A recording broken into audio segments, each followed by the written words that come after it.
It is original in that terms of that combination, but we can look at history and think, what are the lessons that we have learned that can be applied? I think the simple comparison with Russia-Ukraine is not accurate at this stage. But what we can see is that right now it's very much an energy shock. And that's what the central banks are really focusing on. These are the scenarios that start off. That you can think about inflation as evolving out of this in four potential stages. So, first of all, it's the energy shock. And then the question is, does this really broaden out into a broader supply chain issue? So we're starting to see the impact on helium, naphtha, etc., things that are really important for semiconductors. That would impact core goods. Then we need to think about, well, urea prices are higher. When does that hit food prices? That will be this time next year, potentially, if this persists. And then finally, the one villain of the story would be persistence, and that's inflation expectations. That's the one angle that central banks are really concerned about, and that's what they will start to reference. Right now, it's an energy price shock, it's a supply shock. That's something that they have to look through. But if it feeds through into that fourth phase of inflation expectations, then you have a bigger issue in terms of second round effects. We're not there yet, but we do have a framework in order to think through what we're seeing at the moment.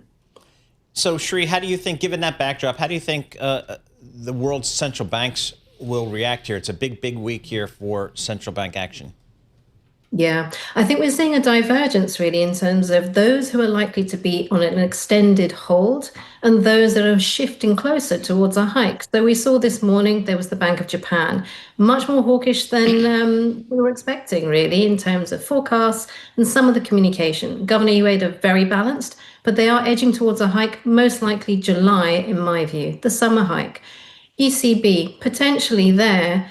They've been on hold for some time. We were expecting them to hike early next year. That could come sooner. Really, it depends on the inflation print just ahead of this week's meeting and how inflation evolves. So ECB closer to a hike. Bank of England and Fed, on the other hand, that seems more like an extended hold. We were initially pre-war looking at a couple of cuts from both of those banks.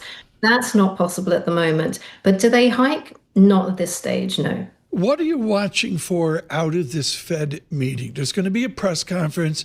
Everybody's going to be teary-eyed. You know, Mike McKee's going to be in the front row. Sure.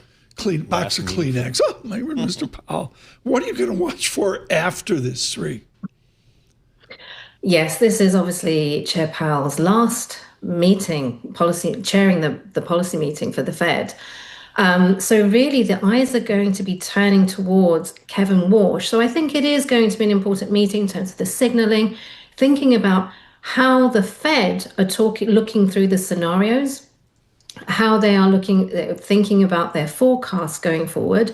But ultimately it will be from here, the next meeting is most likely to be chaired by Kevin Warsh. We expect his confirmation to be due before the next meeting in June. So it will be about his take on the world. And it seems that if we look back to the testimony, some of the questions there were really challenging him as a dovish candidate. But I think that is unlikely if we look at some of the details of what he's been saying. He wants credibility for the Fed, first and foremost. And that doesn't necessarily mean cutting right now.